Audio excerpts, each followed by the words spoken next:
نحمده ونصلي على رسوله الكريم اما بعد فاعوذ بالله من الشيطان الرجيم بسم الله الرحمن الرحيم رب اشرح لي صدري ويسر لي امري واحلل عقدة من لساني يفقهوا قولي وكانوا يصرون على الحنث العظيم، اور وہ اصرار کرتے تھے گناہ عظیم پر، بڑے گناہ پر۔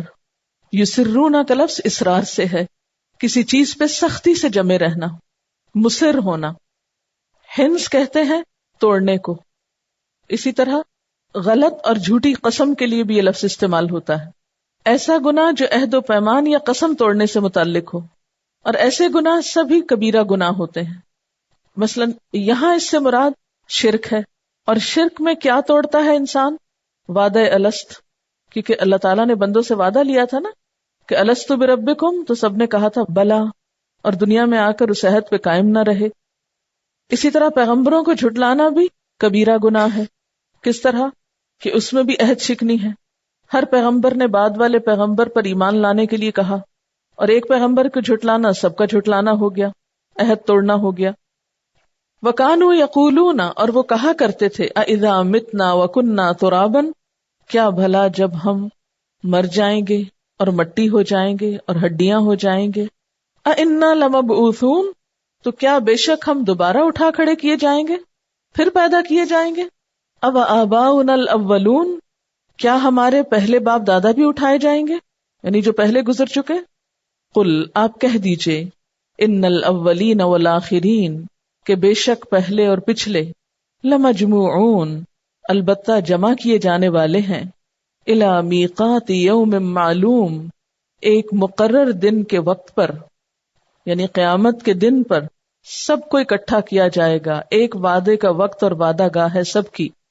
ثم انکم ایھا الضالون المکذبون، پھر یقیناً تم اے گمراہو جھٹلانے والو، لآکلون من شجر من زقوم، البتہ کھانے والے ہوگے زقوم کے درخت میں سے، فمالئون منہ البطون، پھر بھرنے والے ہوگے اس سے پیٹوں کو، یعنی بھوک کی شدت کی وجہ سے زقوم کے درخت سے ہی پیٹ بھر لوگے، حالانکہ وہ انتہائی بد ذائقہ تلخ درخت کا کھانا ہے، لیکن جب بھوک لگے گی تو وہ بھی شکر کر کے کھا لیں گے۔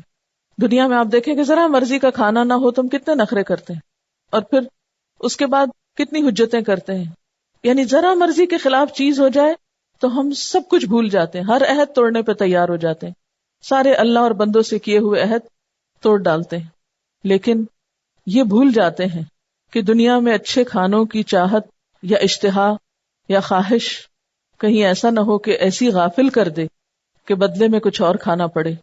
تو جو زقوم سے بچنا چاہتا ہے وہ دنیا میں روکھی سوکھی کھا کر بھی اللہ کی اطاعت پر جمع رہتا ہے۔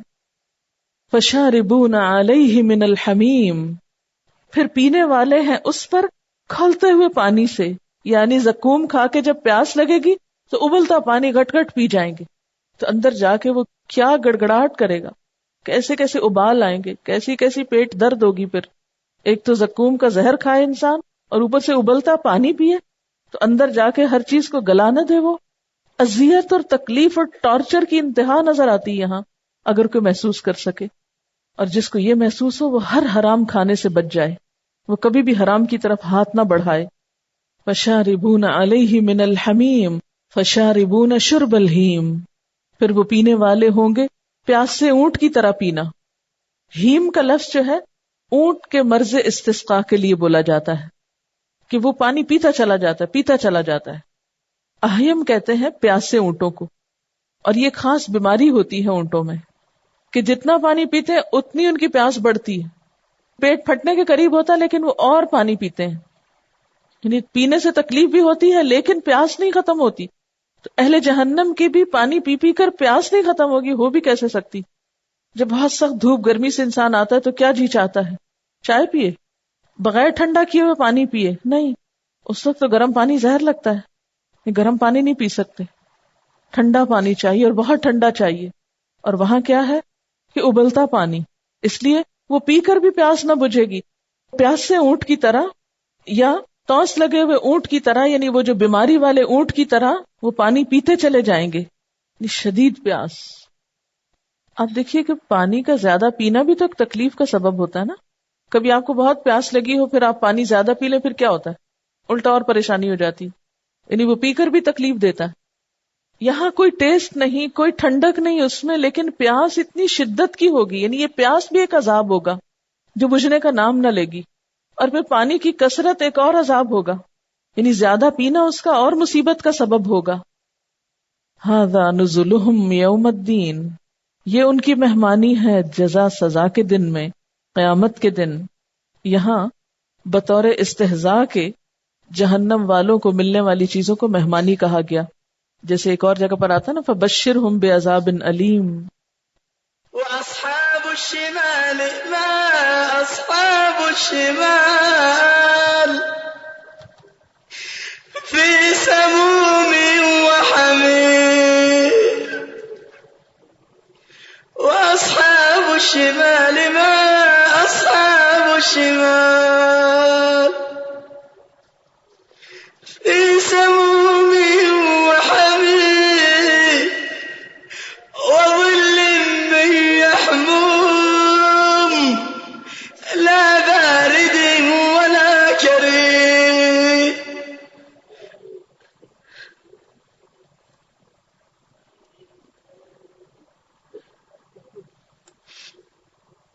وَأَصْحَابُ الشِّمَالِ مَا أَصْحَابُ الشِّمَالِ فِي سَمُومٍ وَحَمِيمٍ وَظِلٍّ مِّن يَحْمُومٍ لَا بَارِدٍ وَلَا كَرِيمٍ لَا بَارِدٍ وَلَا كَرِيمٍ. إِنَّهُمْ كَانُوا قَبْلَ ذَلِكَ مُتْرَفِينَ وَكَانُوا يُصِرُّونَ عَلَى الْحِنثِ الْعَظِيمِ وَكَانُوا يَقُولُونَ أَإِذَا مِتْنَا وَكُنَّا تُرَابًا وَعِظَامًا أَإِنَّا لَمَبْعُوثُونَ أَوَآبَاؤُنَا الْأَوَّلُونَ قُلْ إِنَّ الْأَوَّلِينَ وَالْآخِرِينَ لَمَجْمُوعُونَ قُلْ إِنَّ الْأَوَّلِينَ وَالْآخِرِينَ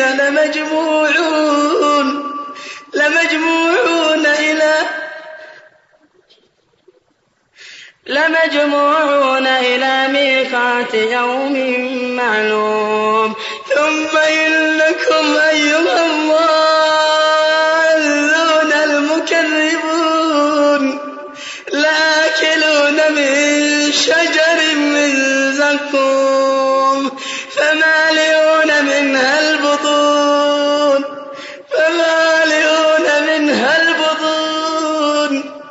فشاربون عليه من الحميم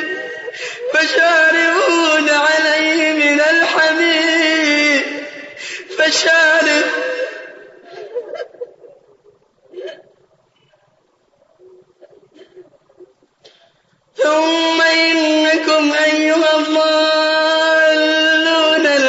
المكذبون لآكلون من شجر من زقوم فمالئون منها البطون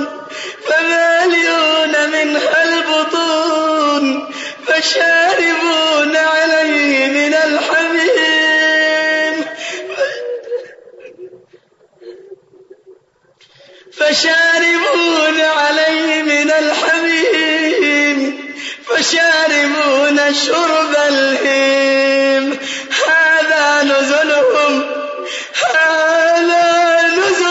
يوم الدين.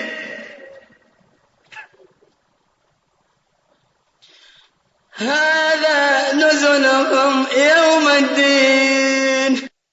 نحن خلقناکم فلولا تصدقون، ہم نے تمہیں پیدا کیا ہے پھر کیوں تصدیق نہیں کرتے، کیوں نہیں مان جاتے، یقین کیوں نہیں کر لیتے. افرأیتم ما تمنون، کیا پھر دیکھا تم نے، غور کیا تم نے، جو نطفہ تم ٹپکاتے ہو. اانتم تخلقونہ، کیا تم اس کو تخلیق کرتے ہو، ام نحن الخالقون، یا اس کے بنانے والے ہم ہیں. یعنی بچے کی تخلیق کون کرنے والا ہے، اس میں انسان کی کیا قدرت ہے، کیا کمال ہے. نطفہ ٹپکانے کی حد تک تو تمہارا اختیار ہے، لیکن اس کے بعد نہ کوئی اختیار مرد کو ہے نہ عورت کو، نہ دنیا کی کسی اور طاقت کو کہ وہ اس سے استقرار حمل کر سکے. اور پھر اس کے بعد یہ فیصلہ کون کرتا ہے کہ اس سے لڑکی پیدا ہوگی یا لڑکا پیدا ہوگا، اس کا رنگ کیا ہوگا، اس کی شکل کیا ہوگی، اس کے نقوش کیسے ہوں گے، اس کی عمر کیا ہوگی، اس کا وزن کتنا ہوگا، اس کی صفات کیا ہوگی، وہ دیکھنے والا ہوگا یا سننے والا یا بولنے والا، وہ ذہین ہوگا یا کن ذہن ہوگا. یہ سب کچھ کس کے اختیار میں ہے؟ یہ سب کچھ کون بناتا ہے؟ اَأَنتُمْ تَخْلُقُونَهُ، کیا تم اس کو پیدا کرتے ہو؟ ام نحن الخالقون، نحن قدرنا بینکم الموت، جس طرح تمہاری زندگی ہمارے ہاتھ میں ہے، موت بھی ہمارے ہاتھ میں ہے. ہم نے تمہارے درمیان موت کو تقسیم کیا ہے. یعنی ہر شخص کی موت کا وقت اللہ تعالیٰ کی طرف سے مقرر کردہ ہے، کوئی بھی اس سے آگے نہیں بڑھ سکتا. وہ جس کو جب چاہے موت دیتا ہے.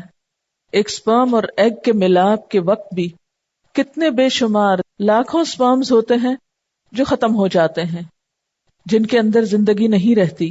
اسی طرح عورت کے ایگز میں سے بھی صرف ایک ہی عموماً تخلیق کے کام میں آتا ہے اور باقی ختم ہو جاتے ہیں. اسی طرح بعض اوقات ایک جنین اپنی زندگی کے بالکل ابتدائی وقت میں ہی، ابتدائی حصے میں ہی ختم ہو جاتا ہے، گر جاتا ہے. یعنی تھوڑے ہی عرصے کا فیٹس جو ہے وہ ختم ہو جاتا ہے. بعض اوقات چند ہفتوں کا، بعض اوقات چند مہینوں کا، بعض اوقات ماں کے پیٹ میں ہی بچہ مر جاتا ہے، کبھی پیدا ہوتے ہی مر جاتا ہے، کبھی بچپن میں مر جاتا ہے، کبھی جوانی تک پہنچتا ہے، کبھی بڑھاپے تک، کئی سال بڑھاپے میں بستر پہ ایڑیاں رگڑ رگڑ کے مرتا ہے. یہ موت کا وقت کس نے لکھا؟ یہ کون تقسیم کرتا ہے؟ یعنی موت کا آنا تو ایک اٹل حقیقت ہے، لیکن اس کا وقت مقرر کرنا، اس کا اندازہ کرنا، یہ سب کچھ کس کے ہاتھ میں ہے، کس کے اختیار میں ہے؟ تو جب پیدا ہم نے کیا، موت ہمارے ہاتھ میں ہے، تو پھر ڈرتے کیوں نہیں ہو؟ رجوع کیوں نہیں کر لیتے؟ اطاعت کیوں نہیں کر لیتے؟ وما نحن بمسبوقین، اور نہیں ہے ہم ہارنے والے، نہیں ہے ہم مغلوب کیے جانے والے، کوئی ہم سے آگے نہیں بڑھ سکتا. الا ان نبدل امثالکم، کہ ہم تمہاری شکلیں بدل ڈالیں. وننشئکم فیما لا تعلمون، اور کسی ایسی شکل میں تمہیں پیدا کر دیں جس کو تم جانتے نہیں ہو. پیدا ہم نے کیا، موت کو تقسیم ہم نے کیا، اور ہم اس سے عاجز نہیں کہ تمہاری شکلیں بدل دیں اور تمہیں ایسی شکل میں پیدا کر دیں جس کو تم جانتے ہی نہیں ہو. یعنی شکلیں بدل دیں، یعنی انسان سے جانور بنا دیں، بندر اور خنزیر بنا دیں، یا کسی اور مخلوق کی شکل میں پیدا کر دیں. اور آپ نے دیکھا ہوگا کہ بہت سے بچے دنیا میں آنے پر انسانی شکل سے زیادہ بعض اوقات حیوانی شکل رکھتے ہیں. ایسی ایسی خوفناک شکلیں ہوتی ہیں کہ انسان بعض اوقات دیکھ نہیں پاتا، نگاہ نہیں ٹھہرتی. یہ سب کچھ بھی کون کرتا ہے؟ اللہ ہی کرتا ہے. وَلَقَدْ عَلِمْتُمُ النَّشْأَةَ الْأُولَى فَلَوْلَا تَذَكَّرُونَ، تم اپنی پہلی پیدائش کو جانتے ہو، اپنے وجود کو دیکھو، پھر سبق کیوں نہیں لیتے؟ کیوں نہیں مان جاتے کہ جس رب نے پہلی دفعہ پیدا کیا ہے وہ دوسری دفعہ بھی پیدا کر سکتا ہے؟ أَفَرَأَيْتُمْ مَا تَحْرُثُونَ، کیا تم نے غور کیا کہ جو بیج تم بوتے ہو، جو کھیتی تم لگاتے ہو، أَأَنْتُمْ تَزْرَعُونَهُ، کیا تم اس کھیتی کو اگاتے ہو، ام نحن الزارعون، یا ہم اگانے والے ہیں؟ یعنی زمین میں جو بیج تم ڈالتے ہو اور اس سے جو پودا نکلتا ہے، ایک بے جان بیج جس طرح زمین کو پھاڑ کے باہر آتا ہے، یہ سب کچھ کون کرتا ہے؟ جس طرح ماں کے پیٹ میں ایک بیج سے بچہ بنتا ہے، اسی طرح زمین کے پیٹ میں ایک بیج ڈالنے سے ایک پودا اگتا ہے. یہ کس کا کام ہے؟ تم تو صرف بیج ڈالتے ہو. اس کے بعد زمین کے پیٹ میں اندھیروں میں جو تخلیقی عمل ہوتا ہے وہ کون کرتا ہے؟ پھر اس نازک سی کمپل کو کون سکھاتا ہے کہ سخت سے سخت زمین کو پھاڑ کے باہر نکل آئے؟ اس کے اندر یہ زور کون ڈالتا ہے؟ اس کو راہ کون دکھاتا ہے؟ پھر وہ پھلنے پھولنے کا طریقہ اسے کون بتاتا ہے؟ أَأَنْتُمْ تَزْرَعُونَهُ أَمْ نَحْنُ الزَّارِعُونَ لَوْ نَشَاءُ لَجَعَلْنَاهُ حُطَامًا، اگر ہم چاہیں تو اس کو ریزہ ریزہ کر دیں. فَظَلْتُمْ تَفَكَّهُونَ، اور تم باتیں بناتے رہ جاؤ. تفکر کہتے ہیں تعجب کرنے کو، پشیمان ہونے کو، باتیں بنانے کو، تعصب کرنے کو. اس میں خوشحالی کا معنی بھی آتا ہے اور ندامت کا معنی بھی آتا ہے. یعنی تمہاری کھیتی کو سرسبز اور شاداب کرنے کے بعد جب پکنے کے قریب ہو تو ہم اسے خشک کر کے ریزہ ریزہ بھی کر سکتے ہیں، اور تم دیکھتے ہی رہ جاؤ کہ سارا کھیت تمہاری آنکھوں کے سامنے جل جائے، اور تم پر ایسی بدحواسی طاری ہو کہ تم صرف باتیں ہی بناؤ، اسباب ہی ڈھونڈتے چلے جاؤ، اس حادثے کی توجیحات ہی کرتے رہو، نقصان کا اندازہ ہی بیٹھے کرتے رہو، کوئی کچھ کہے اور کوئی کچھ کہے. یعنی ہر ایک اپنی اپنی رائے دے، اپنا اپنا فلسفہ جھاڑے. یعنی سب مرحلے اللہ کے ہاتھ میں ہیں. وہ نہ چاہے تو بیج وہیں گل سڑ جائے، کچھ بھی نہ اگے. وہ چاہے تو فصل اگنے کے بعد اس کو کیڑا لگا دے. وہ چاہے تو تیار شدہ فصل پہ ایسی بارش برسائے کہ سب کچھ ختم ہو جائے اور تم صرف باتیں ہی کرتے رہ جاؤ. اور کیا کہو، انا لمغرمون، کہ بے شک ہم پر تو چٹی پڑ گئی. بل نحن محرومون، بلکہ ہمارے تو نصیب ہی پھوٹے ہوئے ہیں، ہم تو محروم رہ گئے. مغرمون کا لفظ غین رے میم سے ہے. مفت کا تاوان یا جرمانہ، وہ مالی نقصان جو کسی قسم کی خیانت یا جرم کا ارتکاب کیے بغیر انسان کو اٹھانا پڑے. کہ ہم نے تو محنت کی تھی، ہل چلایا تھا، بیج ڈالا، پانی دیا، رکھوالی کی، لیکن سب سرمایہ لگا ہوا ضائع ہو گیا. تو یہاں پر تاوان کا مطلب کیا ہوگا کہ لگا لگایا کھیت انسان کا جل اٹھے، کہ جو بیج ڈالا ہے، جو محنت کی ہے، اس کا بھی کچھ ریٹرن نہ ہو، وہ بھی واپس نہ ملے. اس بات کی وضاحت سورۃ القلم میں آنے والے ایک واقعے سے بخوبی ہوتی، انشاءاللہ آگے وہ پڑھیں گے، جہاں ایک باغ والوں کی مثال آئی ہے اور وہاں ان کے ساتھ یہی حادثہ ہوا کہ سارا پھل ان کا مارا گیا اور پھر وہ صرف باتیں ہی بناتے رہ گئے، محروم رہ گئے. افرأیتم الماء الذی تشربون، کیا پھر تم دیکھتے ہو اس پانی کو جو تم پیتے ہو؟ اانتم انزلتموہ من المزن، کیا تم اس کو اتارتے ہو بادل سے؟ ام نحن المنزلون، یا ہم ہیں اس کو اتارنے والے؟ یعنی آسمان سے بارش کون برساتا ہے؟ لو نشاء جعلناہ اجاجا فلولا تشکرون، اگر ہم چاہیں تو اس کو کڑوا زہر کر دیں، پھر کیوں شکر ادا نہیں کرتے ہو، کیوں شکر گزار نہیں ہوتے ہو؟ یہ اللہ تعالیٰ کی کتنی بڑی رحمت ہے کہ سمندر کا پانی جس میں 10واں حصہ نمک ملا ہوا ہے، جب وہ بھاپ بن کے اٹھتا ہے تو نمک پیچھے ہی رہ جاتا ہے. اگر وہ نمک ساتھ چلا جائے اور بادلوں کی شکل میں ساری زمین پہ برس جائے تو زمین کا کوئی حصہ کاشت کے قابل نہ رہے. تم بارش کا پانی پی نہ سکو، جس چیز پہ برسے اس کا رنگ خراب کر کے رکھ دے. اب دیکھیں صرف سمندر کی ہوا سے ہی، جس میں تھوڑا بہت پانی شامل ہوتا ہے، کس طرح عمارتوں کے رنگ خراب ہو جاتے ہیں. سی ویو پہ جا کے آپ نظارہ کر سکتے ہیں. تو کہاں یہ کہ ساری زمین پہ ایسی بارشیں برسیں تو تمہارے تو سارے رنگ ہی اٹھ جائیں، پینے کا پانی تمہیں نہ ملے، ہر چیز میں کڑواہٹ اور بدمزگی ہو. اب دیکھیں مختلف چیزوں کے جو عرق بنتے ہیں، مثلاً گلاب کے پھولوں کا، حالانکہ وہ بھی بھاپ ہوتی ہے، لیکن اس عرق کو پی کے آپ دیکھیں تو اس میں اصل کی خوشبو پھر بھی باقی ہوتی ہے. یا جس بھی چیز جب جڑی بوٹی کا عرق ہوتا ہے، اس کا کچھ نہ کچھ اثر رنگ، ذائقے یا خوشبو میں موجود ہوتا ہے، حالانکہ وہ بھی صرف اس کی نکلی ہوئی بھاپ کو ٹھنڈا کرنے سے عرق بنتا ہے. لیکن اللہ تعالیٰ کی رحمت دیکھو کہ کس طرح روزانہ تمہارے بادل اٹھتے ہیں میٹھا پانی لے کر اور برستے ہیں خوشگوار بابرکت بارش کے ساتھ. وَلَوْ نَشَاءُ لَجَعَلْنَاهُ أُجَاجًا، اگر ہم چاہیں کچھ مشکل نہیں، ہم اس کو کڑوا زہر کر دیں. فَلَوْلَا تَشْكُرُونَ، پانی پی کے شکر کیوں نہیں ادا کرتے؟ أَفَرَأَيْتُمُ النَّارَ الَّتِي تُورُونَ، کیا تم نے کبھی غور کیا، خیال کیا کہ یہ آگ جو تم جلاتے ہو، روشن کرتے ہو، أَأَنْتُمْ أَنشَأْتُمْ شَجَرَتَهَا، کیا تم نے اس کا درخت پیدا کیا؟ أَمْ نَحْنُ الْمُنشِئُونَ، یا ہم اس کے پیدا کرنے والے ہیں.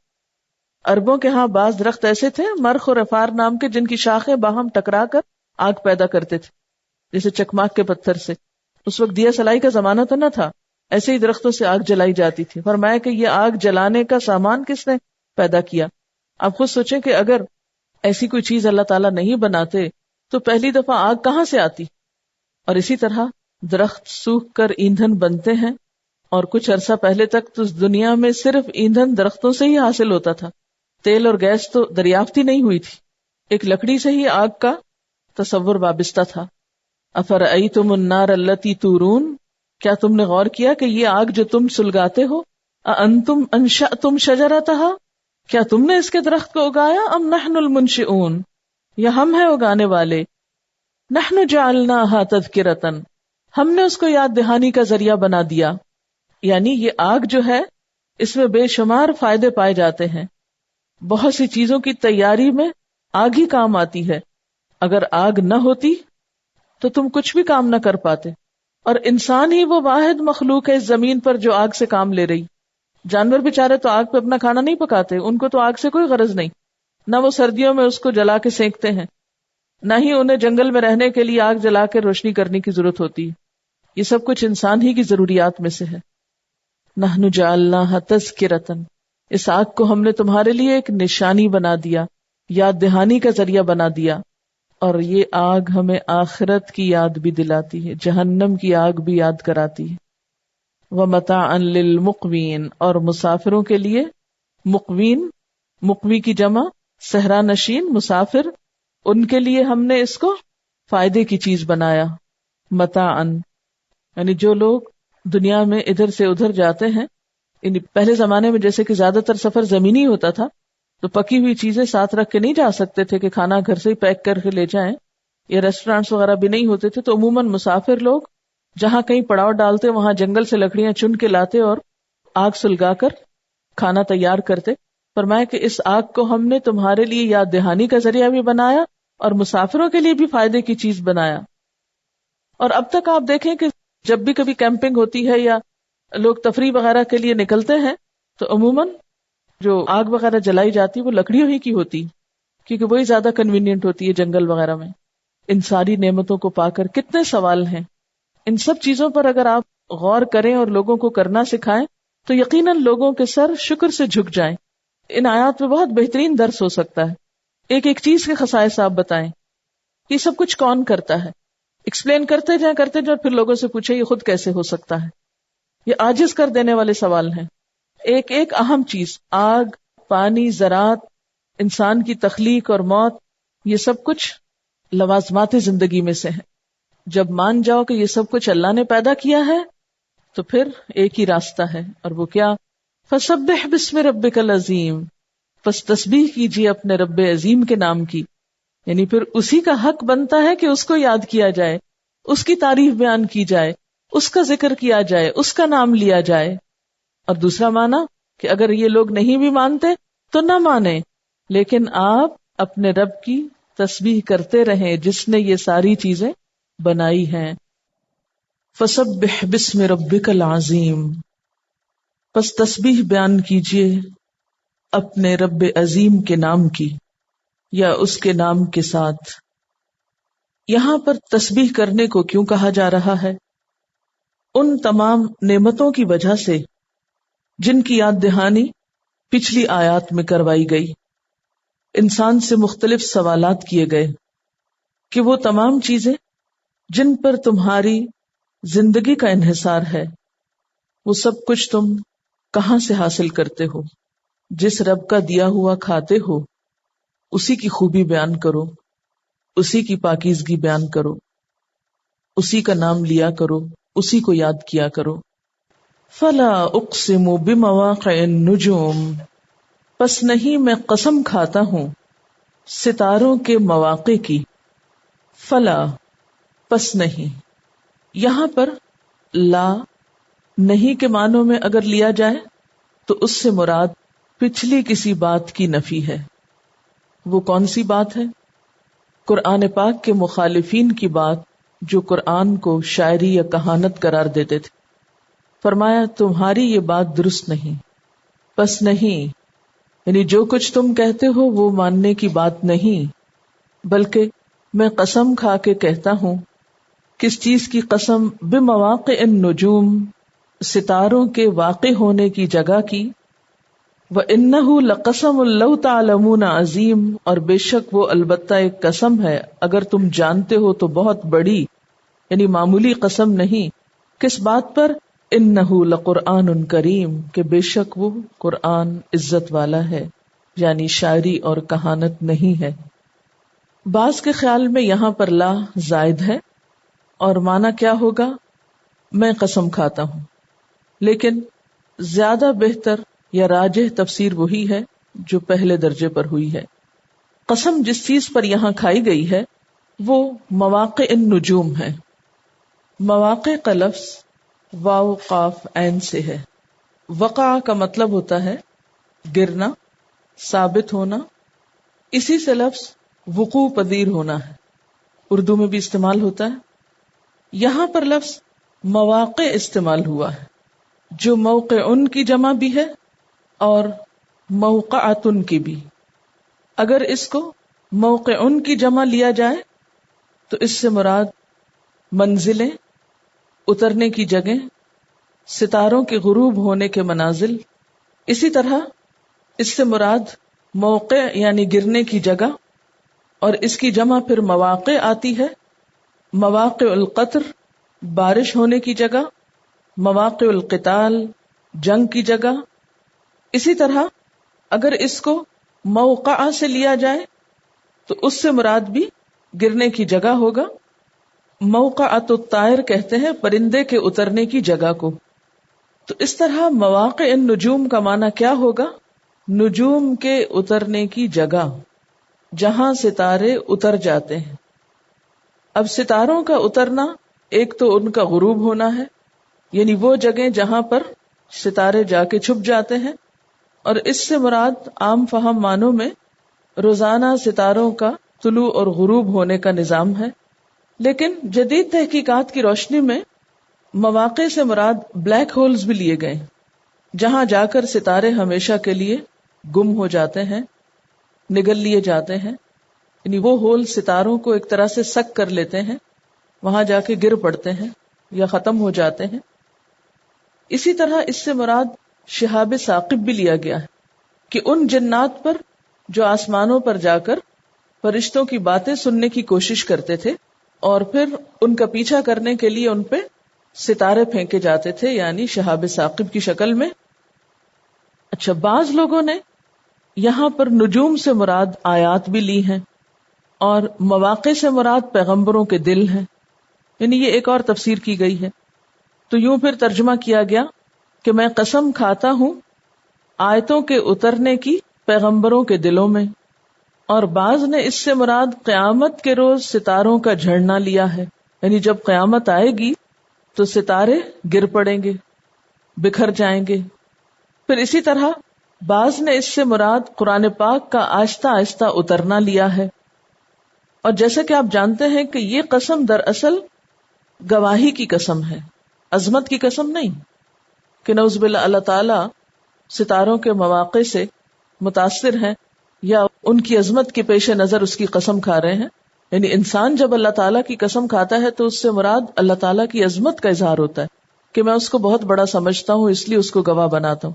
لیکن اللہ تعالیٰ جب کسی بھی اپنی مخلوق کی قسم کھاتے ہیں تو دراصل اس کو گواہ بناتے ہیں، یا یہ کہ اس کی طرف غور و فکر کی دعوت دیتے ہیں کہ اس چیز کی طرف دیکھو، اور اگر غور سے دیکھو تو اس میں تمہارے لیے اس بات کو جو آئندہ آنے والی ہے سمجھنے کی ایک بہت بڑی دلیل پائی جاتی ہے.